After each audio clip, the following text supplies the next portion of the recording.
Bueno, hoy el INFIP nos convoca para continuar con la segunda parte de este ciclo Lutero Santo. En esta oportunidad, es la tercera charla que se va a dar, viene a visitarnos el doctor Juan Pablo Vera, abogado por la Universidad Católica, socio del Instituto, y nos va a hablar sobre las consecuencias sociales, políticas y jurídicas de la doctrina de Lutero.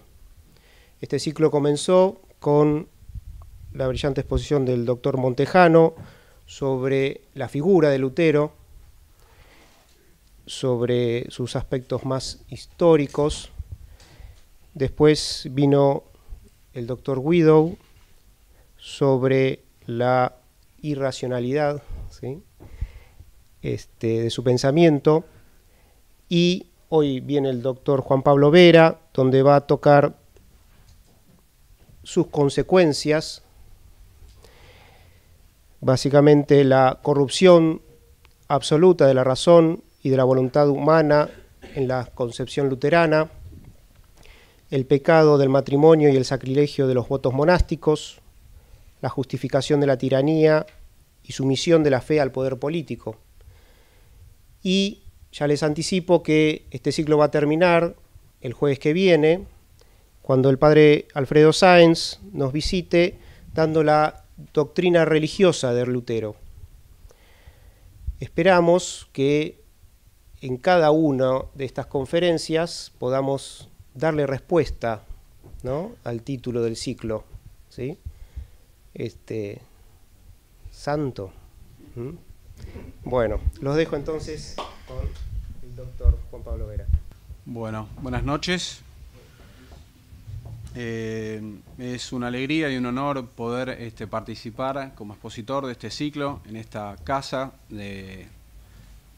tan importante y de tan elevada doctrina. Espero poder satisfacer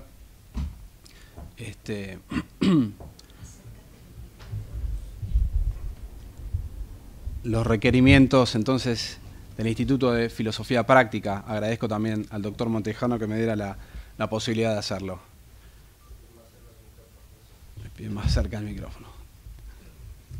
Igual voy a hablar fuerte. Entonces, para empezar a hablar de las consecuencias sociales, políticas y jurídicas de Lutero, vamos a empezar por la corrupción, la concepción de Lutero sobre la corrupción de la naturaleza humana. Y esto es ciertamente la doctrina del pecado original. La doctrina de la justificación por la fe sin obras de Lutero es el correlato de su concepción sobre el pecado original. Vamos a tratar ahora este primer punto, el pecado original, sin abocarnos de lleno a los pormenores de la doctrina de la justificación por la fe sin las obras, que es más compleja de lo que pueda llegar a parecer, ¿no? Y es un tema netamente de la ciencia teológica. ¿Cuál es el efecto del pecado original para Lutero? En el centro de la respuesta a esta pregunta está la noción luterana de la concupiscencia. La concupiscencia no es un tema específico de Lutero, sino que nosotros también tenemos una concepción determinada de la concupiscencia, pero la concepción de Lutero tiene las características centrales que determinan prácticamente toda su teoría y su concepción, tanto del pecado original como de la justificación por la fe sin las obras. Lutero es un alma atribulada, al menos desde el segundo año de su noviciado, por el año 1506, luego de haber ingresado, como ya es conocido, el contexto en el cual hizo el voto de entrar a la vida religiosa. Inmediatamente después empieza a tener unos escrúpulos que él mismo nos narra y ciertamente exagera, pero que dejan visualizar el estado del alma que tenía Lutero en sus primeros años de vida religiosa y durante mucho tiempo. Los historiadores del último siglo, especialmente a partir de De Nifle, en el año 1904, editó su famoso tratado sobre Lutero, Lutero y el luteranismo, y posteriormente Grisar, ellos han entrado en el tema de las razones por la cual Lutero tenía esos escrúpulos, ¿no? Entonces nosotros ya podemos tener un acercamiento bastante certero sobre las razones que movieron a Lutero a esto. Anteriormente no era un tema que se discutiese. Oigamos entonces qué es lo que tiene que decir Lutero sobre su vida. En el Monacato dice: yo me juzgaba condenado cuando sentía en mí la concupiscencia de la carne, un mal movimiento, una desaveniencia con cualquier hermano, y mi carne sacaba esta conclusión: tú estás en pecado. Ensayaba muchos remedios, me confesaba cada día, mas no aprovechaba nada, porque siempre retornaba la concupiscencia de la carne. Por eso no podía tranquilizarme, sino que me atormentaba perpetuamente con estos pensamientos: has cometido tal y tal pecado. Además, padeces de envidia, de impaciencia, etc. En vano, pues, te hiciste religioso y sacerdote. Todas tus buenas obras son inútiles. Muchas veces, habiendo salido de la confesión en paz, al poco tiempo vuelve a sentirse pecador irremisible. No hay superior, confesor o guía espiritual que lo pueda persuadir de que tal o cual cosa no es pecado. Su error estaba en que exigía de los sacramentos no solo el perdón de los pecados y aumento de la gracia santificante, sino, lo que es imposible, la extinción física del fómite de la concupiscencia. De ahí su persuasión de que no aprovechaba porque volvía a sentir el ardor de la concupiscencia. Lutero no supo superar esos escrúpulos permanentes mediante la docilidad a su confesor y con actos de humildad. Tuvo buenos confesores y superiores Lutero. Ni siquiera él lo niega esto. Entonces, la docilidad que hubiera sido necesaria para superar esos escrúpulos no los tuvo, y recordemos que en el fondo del escrúpulo subyace la soberbia. Entonces va a terminar afirmando que la concupiscencia, fruto del pecado original, no solo es una inclinación hacia el pecado, sino un pecado en sí mismo. Y acá empieza la doctrina de Lutero. La concupiscencia no es solo la inclinación, sino pecado. Y como la concupiscencia es insuperable, entonces es imposible no pecar, porque nunca se puede vencer a la concupiscencia del todo. Entre los años 1515 y 1516, Lutero comentó la carta a los romanos de San Pablo como profesor de Sagradas Escrituras en la Universidad de Wittenberg. Esta ciudad, Wittenberg, es donde va a hacer prácticamente toda su carrera, ¿no? Desde que se fue de Erfurt. Esto lo sabemos, este comentario lo que sabemos desde hace un siglo más o menos que lo tenemos entre nosotros, y es el que permitió explicar el porqué de, digamos, la herejía de Lutero, en definitiva, porque es previo a 1517, donde promulga sus famosas 95 tesis. En estas clases Lutero decía lo siguiente: ¿qué se entiende por pecado original? Según las sutilezas de los teólogos escolásticos, que es mala palabra para Lutero, ¿no? Entonces, según las sutilezas de aquellos, los teólogos escolásticos, es una privación o carencia de la justicia original. Pero, según el apóstol, no solo es una privación de una cualidad en la voluntad y de la luz en el entendimiento y de vigor en la memoria, sino la absoluta privación de toda rectitud y fuerza en todas las potencias del alma y del cuerpo. Y además, la propensión al mal, la náusea del bien, el hastío de la luz y de la sabiduría, el amor del error y de las tinieblas, la fuga, abominación de las buenas obras. Posteriormente, en la obra que comentó Widow en la conferencia pasada, en De Servo Arbitrio, dijo: el mismo pecado inherente en nosotros por nacimiento no le deja libre albedrío ninguna otra facultad y posibilidad que la de pecar y ser condenado. Por consiguiente, el hombre solo puede pecar, no tiene otro destino que el pecado. No tiene fuerzas suficientes para obrar el bien, ni el bien natural, ni el bien sobrenatural. El hombre no puede obrar de ninguna forma el bien. Ciertamente el magisterio de la Iglesia afirma que para obrar el bien sobrenatural, para la virtud sobrenatural, es necesaria la gracia, y que incluso para acercarnos a esa gracia, para salir del estado de pecado, es necesario, el primer movimiento es fruto de una gracia actual, es decir, que siempre es Dios el que antecede. Afirmar lo contrario, según el magisterio de la Iglesia, es pelagianismo o semipelagianismo, ¿no? Lutero no concede ninguna posibilidad al obrar bien, ni antes ni después de la gracia. Explícitamente, Lutero no solo niega el libre albedrío al hombre que no está en gracia, sino que predica lo mismo para el que está en gracia. La gracia no transforma interiormente al hombre. Lutero predica que el hombre se salva no porque la gracia lo haya transformado interiormente e impulsado a practicar el bien, sino ex imputatione divina. Este concepto lo desarrolla a partir de Occam y sus discípulos. No lo vamos a tratar ahora, pero digamos es lo que en el fondo permite justificarle de qué forma un hombre que permanece en pecado puede salvarse.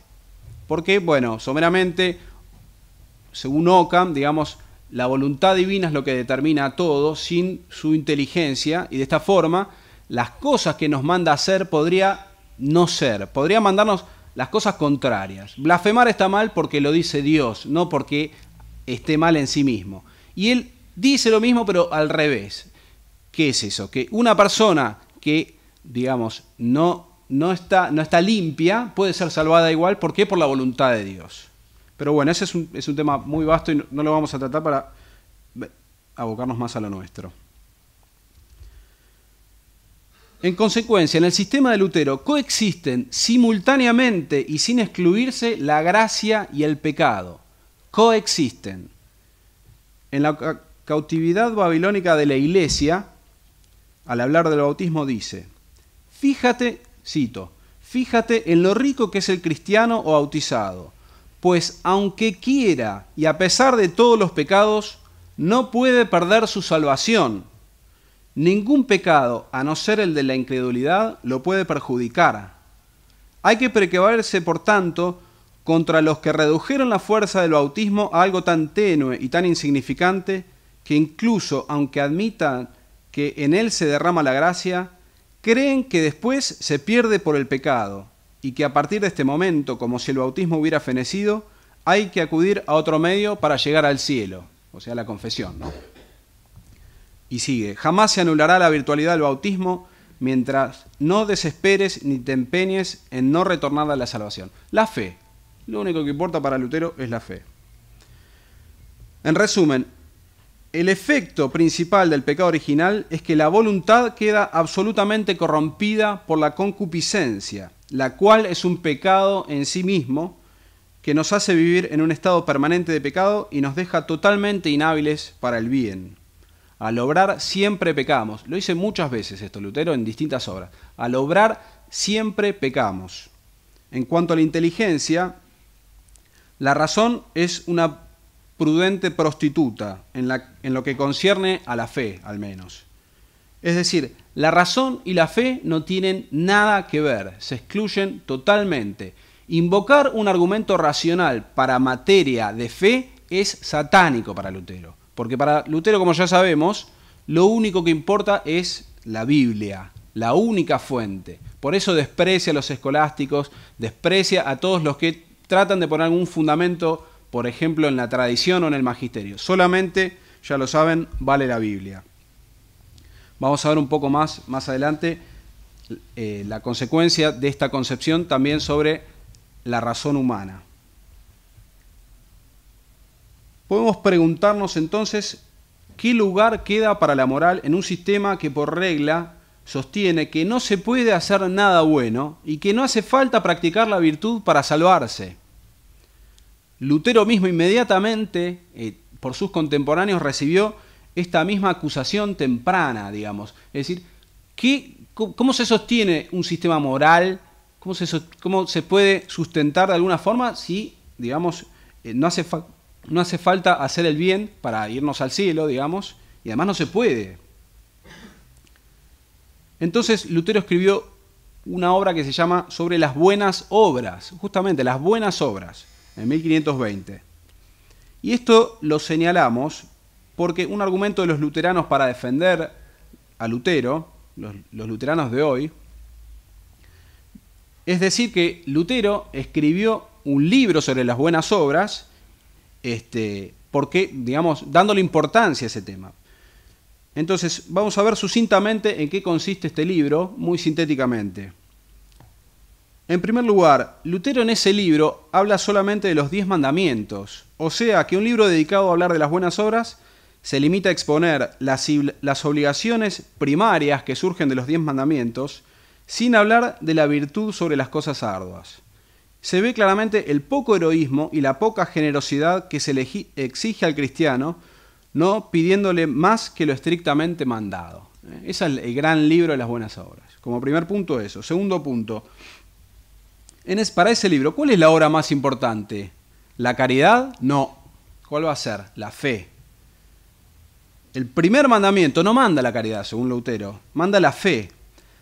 Así sostiene que la primera y más alta y más noble obra buena es la fe en Cristo, lo cual es una contradicción. Está hablando de las buenas obras, ¿no? Un libro dedicado a eso dice la fe. Y no solo predica eso como segundo punto, como tercer punto, no solo lo predica respecto del primer mandamiento. Todos los mandamientos solamente tienen valor en cuanto hacen referencia a la fe. Hacer una valoración distinta de otra obra que no sea creer no tiene ningún sentido para Lutero. Toda obra tiene sentido porque se le atribuye a la fe, digamos. Es tautológico, por así decir. Como último punto, para Lutero no hay heroísmos ni mediocridades. Todas las obras son iguales con tal que procedan de la fe. Y dice, y cito de este libro, en esta fe todas las obras son iguales y la una es como la otra, ya sean grandes o pequeñas, cortas, largas, muchas o pocas, pues las obras no son agradables a Dios por sí mismas, sino a causa de la fe. Digámoslo, Lutero aborrece hablar de las buenas obras. Lutero aborrece las buenas obras. Lutero no quiere que le hablen de santos, de gente virtuosa. Para Lutero, por eso borraron a todos los santos de los templos. ¿Por qué? Porque no existen los santos. Porque no son un modelo a seguir por las cosas buenas que han hecho. Explica claramente y es coherente en este sentido el sistema de Lutero. La salvación pasa por tener fe y punto. En definitiva, el único libro de Lutero sobre las buenas obras termina siendo el de una moral para mediocres, sostenida con alfileres y a regañadientes, que rechaza por pelagiano cualquier verdadero esfuerzo humano, dejando inermes a los que deseaban dar el buen combate y trayendo paz de conciencia para los que se habían cansado de luchar, que pasó, y pasó mucho. En palabras de Denifle, ese gran historiador, es la doctrina de un vencido. La doctrina de un vencido. ¿Habrá caído tan estrepitosamente como señala este insigne historiador? No lo sabemos, pero está claro que lo que propone es eso, una moral para vencidos. ¿Qué resultado podía tener una religión con esta moral tan pobre? Ante todo, había de barrer con lo que tenía de más difícil. Y así fue como Lutero eliminó de un plumazo el celibato, la vida religiosa, el matrimonio sacramental y la vida ascética en general. Vamos a ver entonces en concreto algunas de estas cuestiones.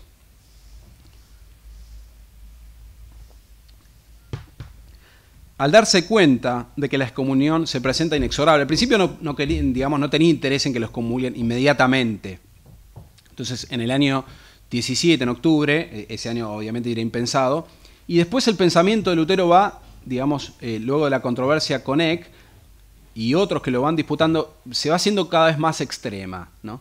Entonces, en esos años que está el proceso para ver, de parte de la Iglesia, para ver si hay que excomulgarlo o no a Lutero, o si hay que condenar su doctrina, llega un punto de no retorno, entonces estamos en 1520, ya sabe que lo van a excomulgar, y ahí se desata, su doctrina. Entonces empieza por el escrito que había citado de la cautividad babilónica de la Iglesia. Esa radicalización tuvo su cenit en el periodo que estuvo en Wartburg. Él estuvo recluido en un castillo durante 10 meses luego de que Carlos V, en la Dieta de Worms, dictara su edicto que lo proscribía del imperio. Entonces, a raíz de eso, lamentablemente, Federico de Sajonia, el sabio, que fue el duque que siempre lo protegió, entonces lo guarda, por así decir, en Wartburg para que no lo encontraran y no lo persiguieran. Y a partir de ahí hay una producción de él muy, muy importante. Acá también hace la traducción del Evangelio, etc. Entonces acá viene, digamos, la radicalización. Voy a citar distintos textos que no siempre voy a decir de dónde está para darle un poco más de fluidez a la exposición. Sacerdocio, votos y celibato. Lutero empezó despojando al sacerdocio de su carácter sacramental, estableciendo que todos éramos igualmente sacerdotes por el bautismo. Él fue el primero que lo dijo, por si a alguno le suena conocido.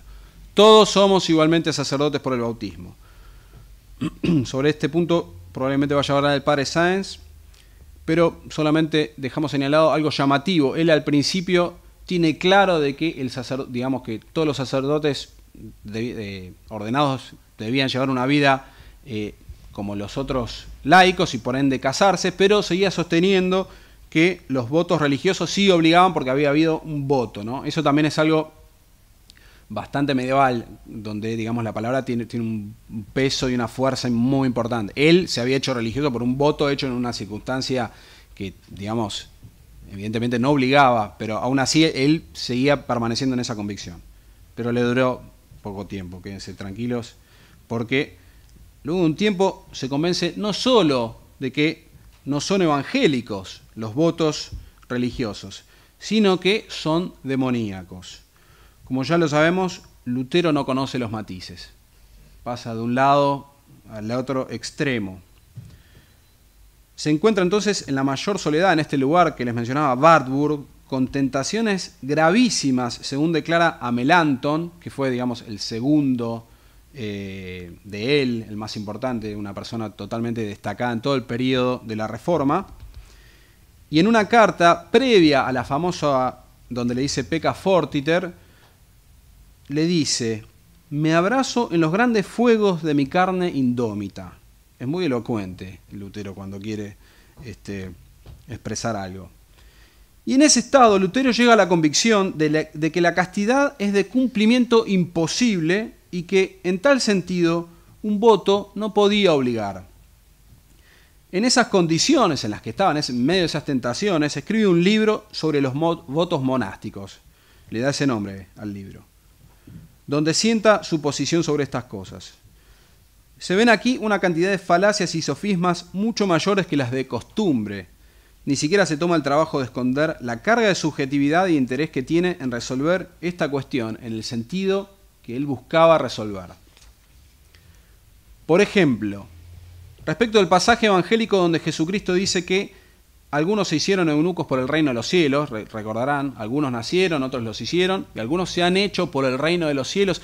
Quien pueda entender, que entienda, dice nuestro Señor. ¿Qué concluye Lutero? Que con estas palabras nuestro Señor está disuadiendo el celibato, no exhortándolo. O sea, entendió exactamente lo contrario. Lo mismo cuando San Pablo, su amado San Pablo, aconseja no casarse y manifiesta que quisiera que todos fuesen célibes como él, lo dice San Pablo. Lutero dice, y ahora lo cito: San Pablo ni aconseja ni desaconseja, lo deja sin decidir. En cambio, nuestros inmundos célibes no lo entienden más que en el sentido de invitar, exhortar, persuadir y llamar al celibato. ¿Había otra forma de entenderlo? Sí, la de Lutero. No había modo de torcer un texto tan claro, ni de suponer buena voluntad en Lutero. Acá está muy claro. A veces uno puede sospechar, pero en este texto sobre los votos monásticos, nadie puede decir que hay buena voluntad en Lutero. Una exégesis de este tipo no puede nunca suponer buena voluntad. Y sigo acá con una cita de Lutero. Como no está en mi poder el dejar de ser varón, tampoco lo está el vivir sin mujer. Es algo tan necesario como el ser yo varón y todavía más necesario que el comer y beber, dormir y velar. Lo asocia a una cuestión fisiológica Lutero. Y si se quiere estorbar esta función, ella sigue irrefrenable y se desahoga en prostituciones, adulterios y pecados secretos, porque depende de la naturaleza y no de la voluntad.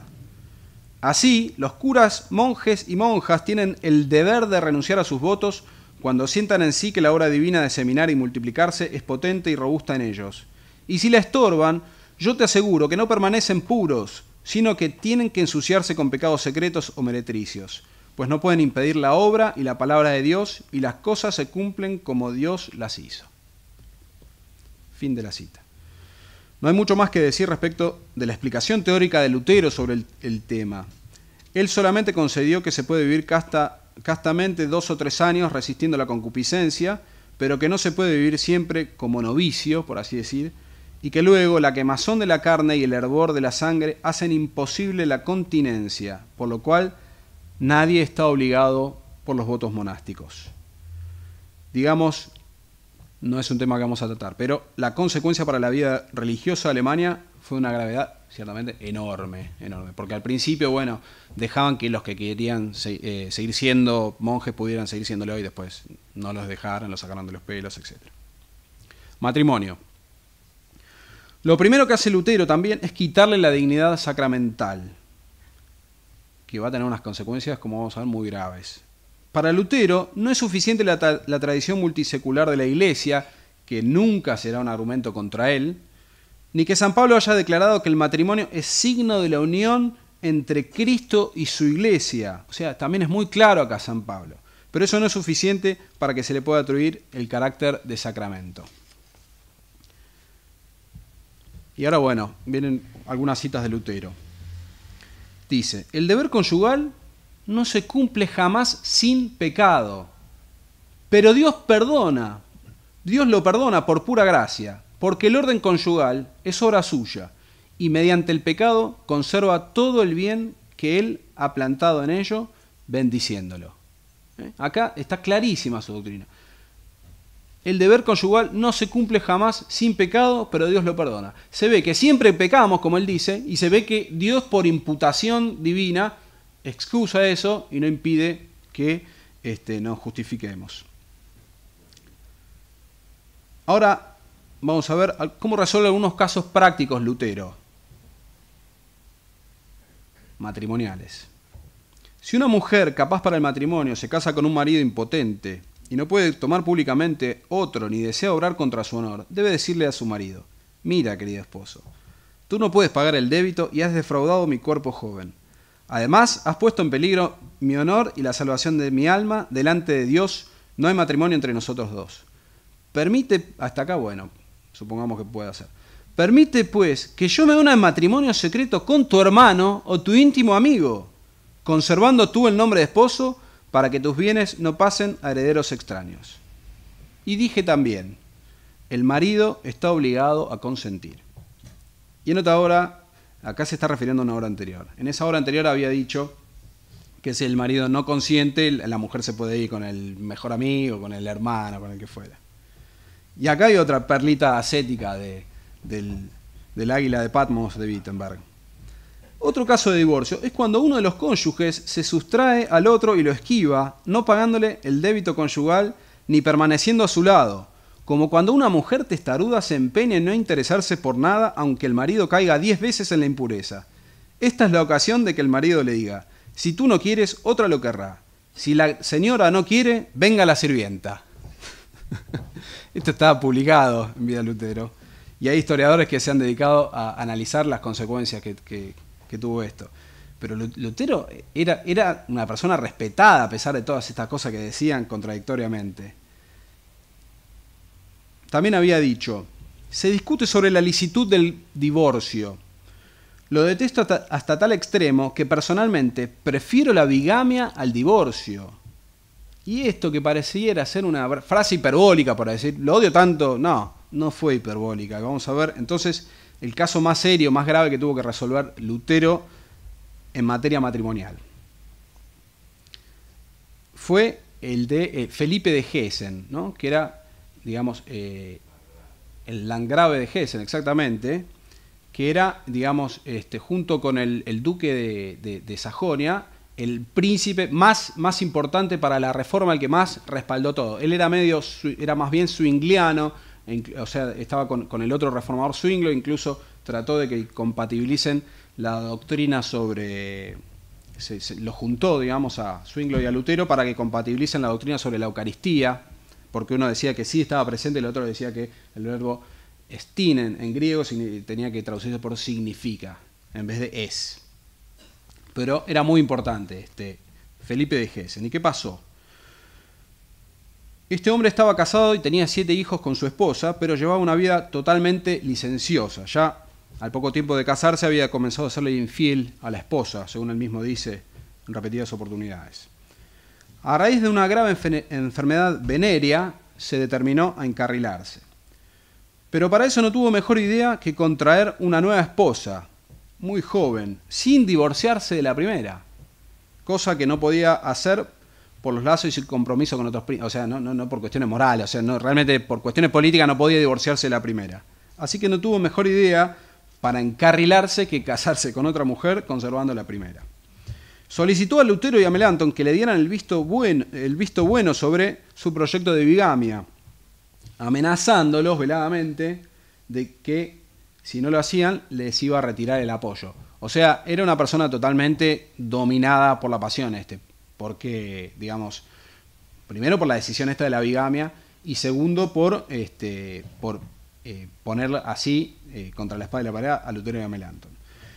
Obviamente tratan de disuadirlo, pero lo que termina diciéndole en una carta firmada por los dos es: si vuestra Alteza está resuelto a tomar segunda esposa, nuestro parecer es que deben quedar en secreto la dispensa. O sea que les dan la dispensa a Felipe de Hessen, con el único requisito de que quedase en secreto, de forma que pocas personas lo sepan y el resto crea que se trata de una concubina. Y ahora cito esto, porque no es raro que los príncipes tengan concubinas. Esto es lo que dice la carta. Esta dispensa secreta, que después dejó de ser secreta y fue un escándalo nacional, constituye, al decir de García Villoslada, una mancha vergonzosa y un estigma infamante de los teólogos de Wittenberg que se decían intérpretes del puro evangelio. Vendieron la religión por la política. Y al decir del padre también Villoslada, en tales extravíos y en otros errores semejantes vino a caer Lutero desde el instante en que negó al matrimonio su carácter sacramental, diciendo que era una cosa terrena que no tenía que ver con la fe. Entonces la negación del carácter sacramental de matrimonio llevó a Lutero hasta tal enormidad, digamos, de autorizar él por sí mismo un acto de bigamia. No le importaba para nada a Lutero.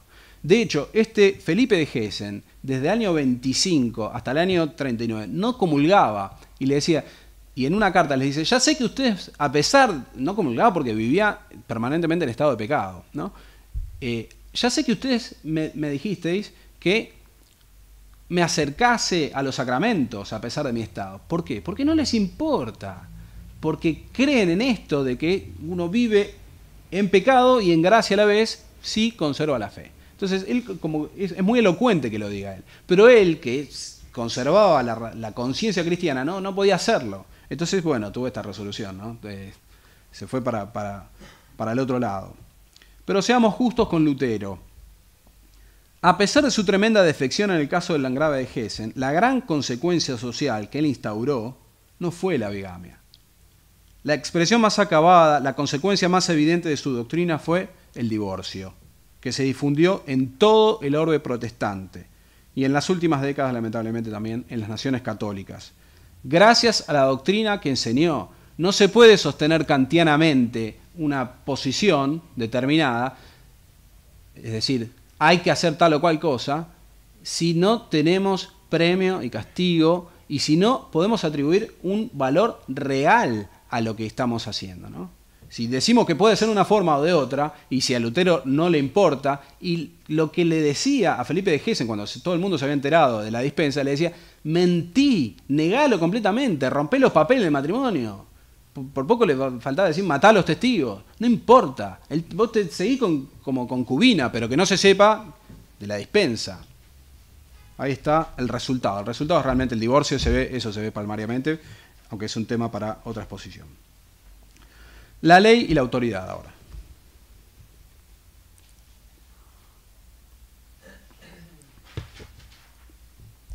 La doctrina de la libertad cristiana que Lutero sostuvo se difundió con mucha rapidez en Alemania. La libre interpretación de la Biblia, sumada a la falta total de autoridad en materia religiosa, la moral laxa, la liberación de los votos a los religiosos, ponen a Alemania en estado de ebullición.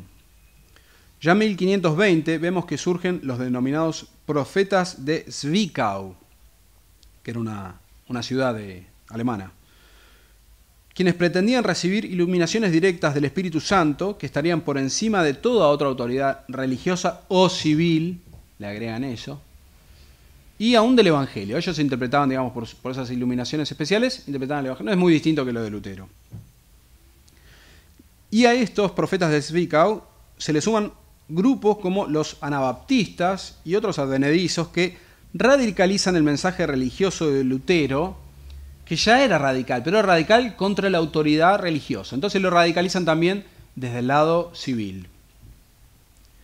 Lutero al principio se abstuvo de condenarlos, porque era evidente que habían surgido como fruto de su predicación. Eso estaba claro.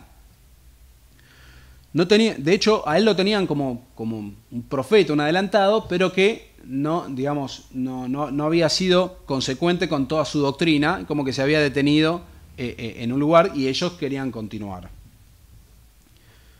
Además, Lutero no tenía problema con que se destruyeran imágenes religiosas, como nuevos iconoclastas, o que sacaran a los religiosos de sus monasterios, o que destruyesen los altares.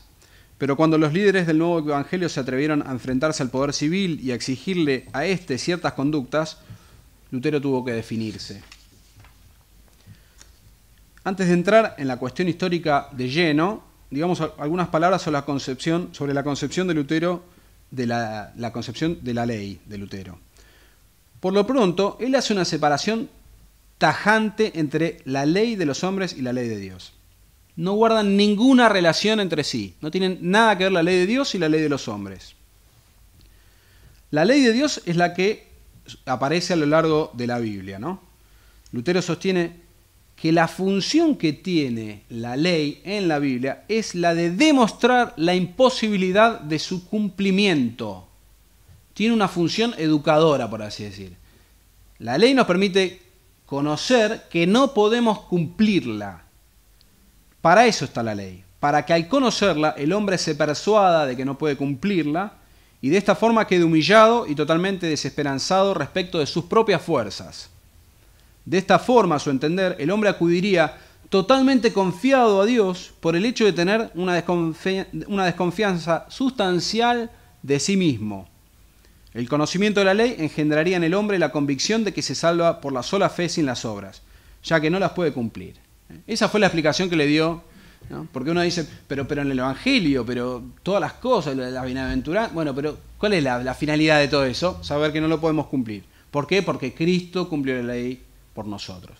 Al saber que nosotros no podemos cumplir tamañas cosas, quedamos desesperanzados y surge la fe que en Lutero es, ante todo, confianza. Esto está sintetizado, se podría decir, en el Pecca fortiter sed fortius fide, literal de carta a Melanchthon. Sé pecador y peca fuertemente. Eso es el correlato de como conocer la ley. Sé pecador y peca fuertemente. Reconócete pecador. Pero aún con más fuerza confía y alégrate en Cristo, que es el vencedor del pecado, de la muerte y del mundo. Y por otro lado está la ley humana. Michel Villé, en un artículo que conocemos gracias a que el doctor Montejano nos lo acercó, señala con agudeza que Lutero, que desprecia la razón, relega a sí mismo todo lo relacionado a la ley humana y solamente trata la cuestión cuando no le queda más remedio. Él había estudiado unos meses Derecho y y después, bueno, pasó el episodio por el cual entra en vida religiosa, pero él odiaba todo lo que fuera leyes humanas, derechos, decía, eso no tiene nada que ver conmigo. De hecho, había dicho, mi evangelio no tiene nada que ver con las cosas temporales de este mundo. Para los asuntos temporales está el emperador, príncipes, autoridades. Y la fuente de la cual deben elaborar su sabiduría no es el evangelio. Fíjese, no tiene nada que ver entonces la ley humana con Dios, en definitiva. La razón no tiene nada que ver con Dios. Concierne entonces a la autoridad pública promulgar y hacer cumplir la ley humana, lo cual no guarda la menor relación con el evangelio. Por eso, no hay propiamente un derecho natural para él. La ley humana surge de la voluntad del príncipe y por arbitraria que ésta sea, hay que cumplirla. La ley hay que cumplir. No somos quienes nosotros. Dios ya juzgará de las autoridades si promulgan leyes malas, si son injustos, etc. A nosotros no nos compete. Nosotros tenemos que cumplirla. Si Lutero hubiera simplemente borrado la ley humana o la autoridad civil, no hubiera sido más que el mentor de uno de los tantos movimientos heréticos que pulularon en la Edad Media y que no duraron. Hubo muchos. Algunos los mencionó el doctor Montejano en la primera conferencia. Lutero hizo otra cosa. Y en esto estriba en grandísima medida la razón de la supervivencia de su herejía. Y es que los preceptos evangélicos de suavidad, de no resistencia al mal, no conciernen más que al individuo, no a la autoridad en cuanto tal. Para Lutero, el orden y las fuerzas que lo sirven son un designio providencial de Dios. Villés lo explica así. ¿Cómo concilia Lutero su doctrina de la libertad cristiana con su gusto por el castigo civil? Porque para él la ley humana prácticamente se reduce a la ley penal. Es impresionante esto, ¿no? No existe la regulación, no. La ley es la ley penal, el castigo. Entonces, ¿cómo los concilia? Por una consideración muy simple que prueba su realismo. La plena libertad cristiana vale para los cristianos perfectos, que están liberados de toda ley e ignoran el derecho. Pero son muy pocos los verdaderos cristianos. Por lo tanto, al lado del reino de Cristo está el reino terrestre, el gobierno de los hombres, que librado a sí mismos, irían al fondo del abismo y a la descomposición. Por lo tanto, la providencia es la que sostiene ese gobierno. ¿Qué ocurre con la autoridad? Y acá también hay que distinguir como antes. Respecto a la autoridad religiosa, no existe. No hay autoridad religiosa bajo ningún aspecto. Recordemos el momento solemne en que comienza Lutero su revolución, que no es el 31 de octubre del 17. Ese día no es tan simbólico como lo quieren decir. De hecho, no es tema de la conferencia, pero desde la década del 60, un historiador muy importante, Isserloh, alemán, puso en duda de que se hayan, no que existan las tesis, pero sí de que las haya pegado en la iglesia del castillo, ¿no? Digo, ya que estamos, solamente sustancialmente sostiene esta teoría diciendo que Lutero en su vida jamás mencionó ese hecho. Cuando yo pegué, no. Sí las publicó y las hizo publicar, eso sí, pero no al haberlas pegado.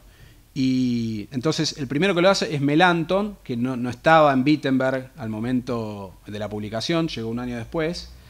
Y entonces Lutero lo hizo tras la muerte de Lutero mismo.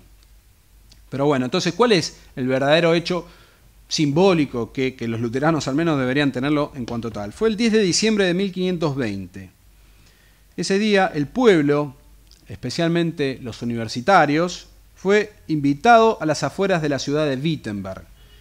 Allí se encendió una gran hoguera en la cual el propio Lutero arrojó la bula Exsurge Domine, él mismo la tiró a la hoguera, la bula que sellaba su suerte de excomulgado, y junto con ella quemó algunas obras de los escolásticos, sobre todo la de Eck, que había sido su contendiente, y todo el cuerpo del derecho canónico, absolutamente todo, de eso no se olvidó de nada.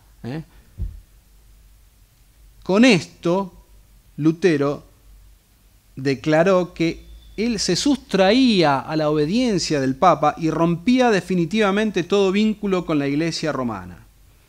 Ese es el primer acto verdaderamente simbólico. Lo hizo, imaginémonos, o sea, en el lugar del pueblo donde se quemaban las cosas, a las afueras de la ciudad, en presencia de toda la Universidad de Wittenberg y de parte del pueblo, simbólicamente arrojando la bula y todo el cuerpo de derecho canónico. Eso sí fue un hecho solemne que deberían tomar más en serio los luteranos. Entonces, no hay autoridad religiosa. ¿Qué pasa con la autoridad civil? Ya en el manifiesto a la nobleza cristiana de la nación germánica, donde trata de ganarse a los nobles, de ponerlos de su lado, donde había declarado que todos somos sacerdotes por el bautismo, ¿qué dice? Él había dicho que los príncipes también son sacerdotes, y ellos ocupan un puesto eminente en la cristiandad, ya que en sus manos puso Dios la espada y podrían realizar por sí mismos la reforma que las autoridades eclesiásticas descuidaban. Empieza ya a halagar así a los príncipes. En el año 1523 hay una suerte de contradicción, que no es tal en realidad, porque Lutero acá dice que los príncipes no tenían ninguna autoridad en materia religiosa, pero en realidad esto lo escribió contra los príncipes católicos, claro, que habían impedido que se publicase en sus tierras el Evangelio del Nuevo Testamento traducido por Lutero. Entonces ahí, claro, ahí dice que no tienen autoridad, y es más, que no debían impedir que la gente sean seducidas por falsas doctrinas, ni oponerse a los herejes, porque eso competía a los obispos. Pareciera, ¿no?, hubiera parecido una reafirmación de la autoridad espiritual, pero ciertamente esto no lo volvió a sostener, y a raíz de lo que vamos a ver ahora, que es el último punto, que es la guerra de los campesinos, donde vamos a ver a un Lutero en carne viva, digamos. El historiador Lucien Febvre resume muy bien la verdadera posición de Lutero. Lutero persiste en levantar frente a frente, en una oposición brutal, la vida espiritual y la vida material. Seguía definiendo al ser humano como el agregado de un cristiano y de un mundano yuxtapuestos. El mundano sujeto a las dominaciones, sometido a los príncipes, obediente a las leyes. El cristiano liberado de las dominaciones, libre, verdaderamente sacerdote y rey. Solución ingeniosa en el papel, pero que sobrevenga una crisis que ponga a las conciencias en conflicto violento entre los sentimientos cristianos y los deberes mundanos. ¿Resistiría la prueba esta sutil distinción? Ya en el verano de 1524 los campesinos de Suabia se encargaban de la respuesta. Fin de la cita. Ese año, y sobre todo el año siguiente, cambian los aires y con ellos la posición de Lutero. Desde hacía mucho tiempo los campesinos de Alemania vivían una situación social grave, de gran pobreza e injusticia. De distintas formas habían levantado su voz e incluso buscaron sublevarse, de manera que los príncipes tuvieron que actuar para controlar y sofocar los levantamientos, pero fueron levantamientos pequeños, sin mayor dificultad para los príncipes, ¿no? Y en el año 1525 los campesinos no estaban peor. Es más, al decir de un historiador alemán, Jansen, que fue el mentor de Ludovico Pastor de la Historia de los Papas, que seguramente lo conocerán, este escribió una historia del pueblo alemán en el mismo periodo que Pastor escribió posteriormente la Historia de los Papas, o sea, desde fines de la Edad Media. Y este gran historiador dice que los campesinos no estaban peor y que incluso estaban un poco mejor. Sin embargo, había algo nuevo. Había sido plantado el germen de la semilla revolucionaria de Lutero. Y entonces, cuando a las reivindicaciones sociales y económicas históricas de los campesinos se le añadió el fermento religioso, estalló la revolución civil. Tanta predicación de la libertad cristiana, tanto rebajar a los príncipes católicos y tener por inexistentes a las autoridades eclesiásticas, no podía quedar sin efecto. Con el fundamento de la palabra de Dios y respaldados por los dichos del nuevo profeta, el campesinado puso en práctica su reclamo de emancipación civil, igualdad social y mejoramiento económico. No vamos a hacer una crónica total de la guerra porque excede al propósito, solamente vamos a señalar algunos puntos relevantes. Al principio se empezaron a juntar los campesinos para golpear las puertas de los castillos y hacer sus reclamos, pidiendo la supresión de censos y tributos y demás cuestiones. Luego comenzaron a organizarse un poco mejor y muchos de estos grupos, que estaban dispersos por muchas regiones de Alemania, se llamaron Liga Evangélica. Los caudillos solían ser las más de las veces sacerdotes apóstatas y frailes escapados de sus conventos, que les inspiraban las falsas ideas evangélicas, hablándoles de que el único derecho que existe es el de las Sagradas Escrituras y que todas las leyes humanas tenían que desaparecer. Habiendo comenzado a hacer desmanes sobre todo contra templos y conventos, presentaron un programa general que se conoce como los 12 artículos de los campesinos de Suabia. Voy a leer algunos para que veamos de qué se trataba, el talante, digamos, de esta revolución. Artículo número 1. Nuestra primera petición y deseo es que en adelante cada comunidad cristiana pueda elegir su pastor que enseñe el puro evangelio, sin aditamentos humanos, y que pueda igualmente deponerlo. ¿Se ve? O sea, estamos hablando de los campesinos, revolución civil. Artículo 3.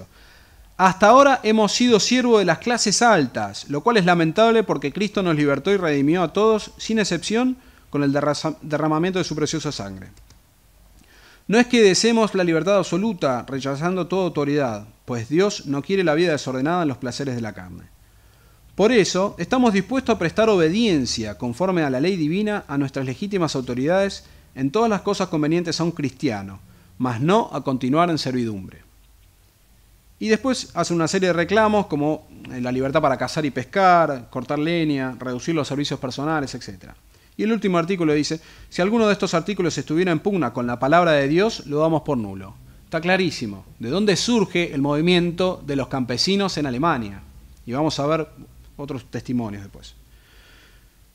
A raíz de esto interviene Lutero por primera vez, estamos ahora en abril de 1525, escribiendo una exhortación a la paz a propósito de los 12 artículos del campesinado de Suabia. Lo primero que hace es enrostrarles, en esta exhortación a la paz, lo primero que hace es enrostrarle a los príncipes las injusticias contra el campesinado. Y luego les habla a los campesinos en un tono bastante más duro, negándoles que tuvieran derecho a hacer lo que estaban haciendo, diciéndoles que si los príncipes obraban mal iban a ser juzgados por Dios, pero que no está en manos de ellos levantar las armas, ya que el que a hierro mata, a hierro muere. Y finalmente hace su exhortación a la paz. O sea, le dice algo a los príncipes, le quita todo tipo de legitimación a los campesinos y después trata de hacer una exhortación a la paz diciendo, bueno, se puede hacer así, qué sé yo. Pero no, obviamente, sabe ser ladino, Lutero no se expide sobre los 12 artículos, no dice si está bien que pueden casar o que no pueden hacerlo. Lógicamente, este maltrato hecho por Lutero hacia ambas partes con la pretensión de que se amistaran no tuvo ningún efecto. La piedra había sido echada a rodar y no iba a detenerse por un libelo que se limitaba a tirar las orejas con acritud y petulancia y falta de sentido común también. La guerra entonces empezó en serio. Mientras solo atacaban a curas y conventos, la cosa iba bien y todo el mundo se reía. Pero cuando se lanzaron a quemar castillos persiguiendo a los nobles, estos se despertaron. Los campesinos comenzaron a hacer desmanes realmente muy serios. En todos los lugares donde estuvieron, atacaron sin tregua a los conventos y monasterios, despojaron los templos, destruyeron retablos y altares. También acá se ve la inspiración luterana, obviamente. Profanaron los cálices, todo cuanto hubiera de oro y plata, cuando no pisotearon las mismas hostias consagradas. Esto solamente algunos. También hicieron lo propio con muchos castillos de nobles. Un ejemplo que está narrado de algo, digamos, de las cosas que despertaron a los nobles de Alemania. Durante la misa del domingo de Pascua del 16 de abril de 1525, unos 8.000 campesinos escalaron las murallas de la ciudad de Helfenstein y asesinaron bárbaramente a todos los nobles que participaban de la misa y sacerdotes. Entre burlas, insultos y sarcasmos, mataron al propio conde de la ciudad, mientras los demás soldados, ebrios de sangre y vino, se disputaban con gritos los cálices y objetos preciosos de la iglesia. Bueno, como se ve, esto causó, espanto en toda Alemania, obviamente. También entonces se apoderaron los campesinos de varias ciudades, sobre todo de las pequeñas, y los monasterios más apartados y desprotegidos. Se dice que fueron unos 300.000 campesinos los que se armaron en rebelión, aunque estuvieron dispersos, sin plan fijo y desorganizados. Los príncipes se terminaron organizando para combatir y arreció la guerra. Hubo muchas batallas resonantes, sobre todo durante el mes de mayo de 1525, en las cuales, como era de esperar, fueron siendo sometidos y sofocados casi sistemáticamente los campesinos, a pesar de que lograron juntar a veces estos campesinos ejércitos de hasta 20.000 personas. Lógicamente no podían vencer a los ejércitos de los nobles, inferiores en número, pero mucho mejor organizados y con mejor artillería. Las batallas se transformaron en carnicerías humanas, donde de un ejército de 8.000 campesinos llegaba a morir hasta 5.000 y terminaban siendo cazados como animales por la facilidad con que los nobles lograban vencer. En medio de las masacres, Lutero no tuvo mejor idea que volver a tomar la pluma. Viendo que su llamamiento a la paz había sido un fracaso, el gran profeta de Alemania, 3 semanas después de haber escrito la exhortación, y fuera de sí, describe una violentísima invectiva titulada «Contra las rapaces y homicidas hordas de campesinos». Acá ya vamos viendo para qué lado se iba a definir Lutero. Comprendió que él no podía quedar asociado a los profetas fanáticos, partidarios del caos, el desorden y la anarquía, y en consecuencia se volvió a los príncipes haciendo este llamamiento. Cito: «Perseguirlos y matarlos como a perros rabiosos, Dios os lo premiará». Sigo. «Al sedicioso hay que abatirlo, estrangularlo y matarlo privado o públicamente. De igual manera hay que matar a un perro, de igual manera que hay que matar a un perro rabioso, porque si no acabas con él, acabará contigo y con todo el país». Recordemos que quien dice esto no es un caudillo civil, digamos, es el mentor de la libertad cristiana. Sigo. «No hay que dormirse, aquí no vale la paciencia o la misericordia, es la hora de la espada y de la cólera, no de la gracia. Debe la autoridad ir adelante sin temor y golpear con buena conciencia mientras tenga sangre en las venas. Y bien puede suceder que si alguno muriese en defensa de la autoridad, sea verdadero mártir ante Dios. Por el contrario, los que sucumban de parte de los campesinos serán eternamente tizones del infierno». Y Lutero llega hasta olvidar su propia teología dialéctica cuando dice: «Vivimos en tiempos tan extraordinarios que un príncipe puede merecer el cielo vertiendo la sangre mucho más fácil que otros rezando». Merecer el cielo. Se olvidó de su doctrina. La fe sin las obras. Bueno, acá apareció la obra, parece. La única elogiada por Lutero en toda su vida. Masacrar a los campesinos. El águila de Patmos. La guerra de los campesinos acabó ahogada en un mar de sangre. Fue realmente tremenda. La revolución fue sofocada por completo y quedaron los campesinos en peor situación que antes, sin capacidad de negociación. Empezaron a... Bueno, no viene al caso. Murieron unos 150.000 campesinos. Y aunque dichas en ámbito privado, estas palabras de Lutero son elocuentes. «Yo he dado muerte a los campesinos cuando fue la revolución. Toda su sangre cae sobre mi cabeza, pero yo se la he hecho a nuestro Señor Dios, que me mandó a hablar de aquel modo». Vamos, para terminar, algunas reflexiones de 3 historiadores importantes. Uno, el primero es de un autor protestante, Maurenbrecher. Dice así: «No es historia pura y objetiva, sino más bien una reflexión apologética derivada de una falsa perspectiva, el empeñarse en negar contra los hechos reales que la predicación evangélica de Lutero atirantó fuertemente e hizo madurar y finalmente reventar la tremenda agitación social que desde el siglo XV se notaba en las ínfimas clases sociales. En mayor grado, aún contribuyeron a este resultado algunos predicadores luteranos que pisaban las huellas de su maestro. La libertad cristiana predicada por el reformador fue entendida por los campesinos de un modo más grosero y simplista de lo que estaba en la mente de su autor. Y esta mala inteligencia de la nueva predicación aportó mayor paulo a los móviles revolucionarios ya existentes». Fin de la cita. Ahora, a este que ya había citado antes, Lucien Febvre, que es imparcial, digamos, no es confesional, ni protestante, ni católico. Dice lo siguiente: individualistas místicos, anabaptistas iluminados y sectarios en busca de un reino de Dios que agrupara solo a los elegidos, inspirados por el Espíritu y gozando en igualdad perfecta las alegrías de un comunismo sin restricción. Todos parecían decir, tendiendo a Lutero un espejo de su propia efigie reflejada: mira, eres tú en tus días de audacia. ¿Cómo podrías culparnos? Lo que decimos, tú lo has dicho antes que nosotros. Solo que nosotros, más lógicos, más independientes, vamos hasta el final. Tú, cobardemente, te sientas a un lado del camino para mirarnos pasar encogiéndote de hombros. Hasta ahí, Lucien Febvre. Finalmente, García Villoslada. ¿No eran hijos suyos, aunque espurios, Karlstadt y Münzer y otros revolucionarios? ¿No dio él ocasión y un estímulo a las violencias cruentas al afirmar en ciertos escritos de 1522 que no importa el estallido de una revolución, porque es preferible el asesinato de todos los obispos, ídolos satánicos, y la destrucción de todos los conventos, antros infernales, a que se pierda un alma? ¿Que merecen alabanzas como verdaderos hijos de Dios los que arriesgan su vida por aniquilar el gobierno de los obispos y las instituciones del demonio? ¿No había repetido una y otra vez que toda ley es mala y que el cristiano no necesita leyes porque le basta la palabra de Dios? El pueblo sacó las consecuencias. Fin de la cita. La posición de Lutero durante la guerra definió la suerte del luteranismo de ahí en adelante.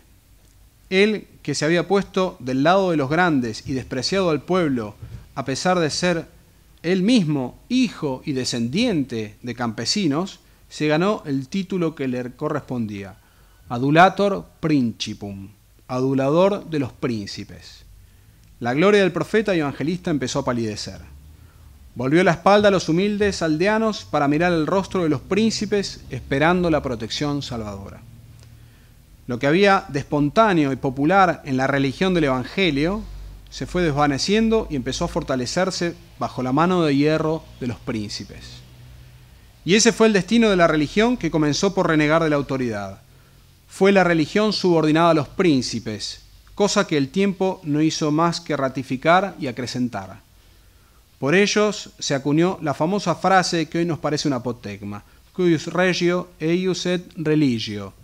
Del que es la región es también la religión. Hoy que oímos rumores de canonizaciones y excusas de revisiones extemporáneas y pedidos de perdón, sostenemos todo lo contrario. Como bien dijo el ilustre historiador de Nifle, Lutero, en ti nada hay divino. Bien excomulgado está y así deberá continuar. Muchas gracias.